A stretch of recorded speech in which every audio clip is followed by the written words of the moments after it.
അപ്ഡേറ്റിലേക്ക് സ്വാഗതം. ഗാന്ധി കുടുംബത്തിന്റെ ചരിത്രത്തിൽ അമേഠിക്ക് വൈകാരികമായി ഇടമുണ്ട്. അതേപോലെ അമേഠിയുടെ ചരിത്രത്തിൽ ഗാന്ധി കുടുംബത്തിനും. അടിയന്തരാവസ്ഥയുടെ കറുത്ത കാലത്ത് നിന്നും കോൺഗ്രസും ഒരു പരിധിവരെ ഇന്ദിരാഗാന്ധിയും ഉയർത്തെഴുന്നേറ്റ 1980 പൊതു തിരഞ്ഞെടുപ്പിലാണ് അമേഠി ആദ്യമായി നെഹ്റു കുടുംബത്തിന്റെ കൈ പിടിക്കുന്നത്. കഴിഞ്ഞ 4 പതിറ്റാണ്ടിലെ തിരഞ്ഞെടുപ്പ് ചരിത്രം പരിശോധിച്ചാൽ അമേഠിയും ഗാന്ധി കുടുംബത്തിന്റെ സാന്നിധ്യമില്ലാതെ നടന്ന തിരഞ്ഞെടുപ്പുകൾ വിരളമാണ്. കാൽ നൂറ്റാണ്ടിനിപ്പുറം ഗാന്ധി കുടുംബത്തിൽ നിന്നും ആരും മത്സര രംഗത്തില്ലാതെ അമേഠി വീണ്ടും പോളിംഗ് ബൂത്തിലേക്ക് പോകുന്നു എന്നാണ് 2024 തിരഞ്ഞെടുപ്പിനെ കൗതുകരമാക്കുന്നത്. 2004 മുതൽ തുടർച്ചയായി 4 തവണ ഇവിടെ മത്സരിച്ച രാഹുൽ ഗാന്ധി ഇത്തവണ അമേഠി വിട്ട് റായ്ബറേലിയിലാണ് മത്സരിക്കാൻ ഇറങ്ങുന്നത്. സഞ്ജയ് ഗാന്ധിയിലൂടെയാണ് അമേഠി ഗാന്ധി കുടുംബത്തിന്റെ മണ്ഡലമായി അക്ഷരാർത്ഥത്തിൽ അടയാളപ്പെടുത്തുന്നത്. അടിയന്തരാവസ്ഥ കാലത്ത് സമാന്തര അധികാര കേന്ദ്രം എന്നെല്ലാം പഴികേട്ട സഞ്ജയ് ഗാന്ധി 1977 അമേഠിയിൽ പരാജയപ്പെട്ടിരുന്നു. എന്നാൽ 1980 അമേഠിയിൽ തന്നെ മത്സരിച്ച സഞ്ജയ് ഗാന്ധി 1,28,545 വോട്ടിന് ലോക്സഭയിലേക്ക് തിരഞ്ഞെടുക്കപ്പെട്ടു. ഏതാണ്ട് 1 വർഷത്തിനു ശേഷം സഞ്ജയ് ഗാന്ധി വിമാന അപകടത്തിൽ കൊല്ലപ്പെട്ടു. ഗാന്ധി കുടുംബത്തിലെ ഭിന്നതയ്ക്ക് കൂടി ഇത് കാരണമായി. ഉപതെരഞ്ഞെടുപ്പിൽ ഇവിടെ നിന്നും മത്സരിക്കാൻ സഞ്ജയ് ഗാന്ധിയുടെ പങ്കാളി മനേക ഗാന്ധി ആഗ്രഹിച്ചിരുന്നു. അതിനായി മനേക സ്വന്തം നിലയിൽ നീക്കവും നടത്തിയിരുന്നു. ഇതിനെ തുടർന്ന് ഇന്ദിരാഗാന്ധിയിൽ ഉണ്ടായ അനിഷ്ടമാണ് മനേകയ്ക്ക് ഗാന്ധി കുടുംബത്തിലെ സ്ഥാനവും നഷ്ടമാക്കിയത്. ഈ നിലയിൽ ഗാന്ധി കുടുംബത്തിലെ ഭിന്നതയിലും അമേഠിയുടെ പങ്ക് അടയാളപ്പെടുത്തിയിട്ടുണ്ട്. എന്തായാലും സഞ്ജയ് ഗാന്ധിയുടെ മരണശേഷം നടന്ന ഉപതെരഞ്ഞെടുപ്പിൽ രാജീവ് ഗാന്ധി അമേഠിയിൽ വിജയിച്ചു. സഞ്ജീവ് ഗാന്ധി നേടിയതിനേക്കാൾ ഏതാണ്ട് ഇരട്ടിയോളം വോട്ടിന്റെ ഭൂരിപക്ഷത്തിനായിരുന്നു രാജീവിന്റെ വിജയം. പിന്നീട് 1984 ഇന്ദിരാഗാന്ധിയുടെ മരണശേഷം രാജീവ് ഇവിടെ വീണ്ടും മത്സരിക്കാൻ ഇറങ്ങിയപ്പോൾ എതിരാളിയായി എത്തിയത് മനേക ഗാന്ധിയായിരുന്നു. എന്നാൽ അമേഠിയിൽ ഒരു ചലനമുണ്ടാക്കാൻ മനേകയ്ക്ക് സാധിച്ചില്ല. 3,14,878 വോട്ടിനായിരുന്നു രാജീവിന്റെ വിജയം.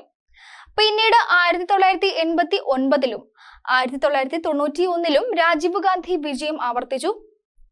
1991 രാജീവ് ഗാന്ധിയുടെ മരണശേഷം സതീഷ് ശർമ്മ ഇവിടെ സ്ഥാനാർത്ഥിയായി.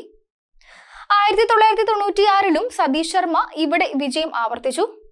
എന്നാൽ 1998 തിരഞ്ഞെടുപ്പിൽ BJP ആദ്യമായി അമേഠിയിൽ നിന്നും വിജയം കൊയ്തു. സഞ്ജയ് സിംഗ് ആയിരുന്നു BJPക്ക് വേണ്ടി സതീഷ് ശർമ്മയെ പരാജയപ്പെടുത്തി അമേഠി കീഴടക്കിയത്.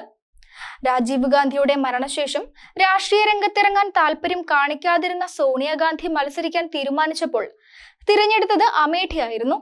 1999 അമേഠിയിൽ മത്സരിച്ച സോണിയാഗാന്ധി BJPയുടെ സിറ്റിംഗ് MP സഞ്ജയ് സിൻഹയെ 3 ലക്ഷത്തിൽ പരം വോട്ടുകൾക്ക് പരാജയപ്പെടുത്തി. 2004 അമേഠി രാഹുൽ ഗാന്ധിക്ക് കൈമാറിയ സോണിയ റായ്ബറേലിയിലേക്ക് മാറി.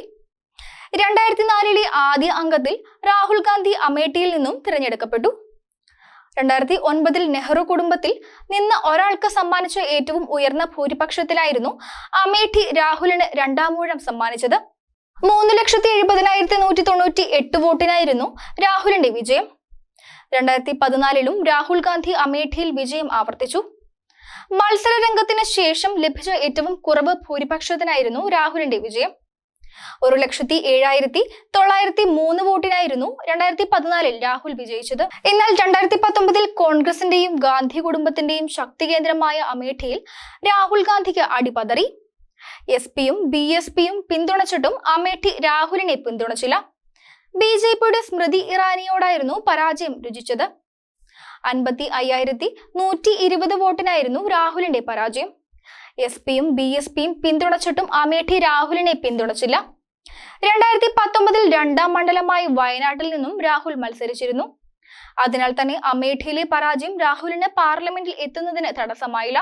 ഇത്തവണ കിശോരിലാൽ ശർമ്മയാണ് അമേഠിയിൽ കോൺഗ്രസ് രംഗത്ത് ഇറക്കിയിരിക്കുന്നത്.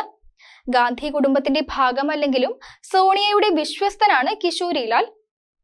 രാജീവ് ഗാന്ധിയുടെ വിശ്വസ്തനായി അമേഠിയിലെത്തിയ കിശോരിലാൽ 1999 സോണിയ ഇവിടെ മത്സരിക്കാൻ എത്തിയപ്പോഴും വിശ്വസ്തനായി തുടർന്നു. പിന്നീട് സോണിയയ്ക്കൊപ്പം കിശോരിലാൽ റായ്ബറേലിയിലേക്ക് ചുവടുമാറി. സോണിയയുടെ അഭാവത്തിൽ മണ്ഡലത്തിൽ ജനപ്രതിനിധിയുടെ പ്രതിപുരുഷനായി നിറഞ്ഞു നിന്നതും കിശോരിലാലായിരുന്നു. കാൽ നൂറ്റാണ്ടിനിപ്പുറം ഗാന്ധി കുടുംബത്തെ കൈവിട്ട അമേഠിയിൽ കിശോരിലാൽ രംഗത്തിറങ്ങുമ്പോൾ ഗാന്ധി കുടുംബത്തിന്റെ മത്സര രംഗത്തെ അസാന്നിധ്യം കോൺഗ്രസിനെ എങ്ങനെ ബാധിക്കുമെന്ന് കാത്തിരുന്ന് തന്നെ കാണാം.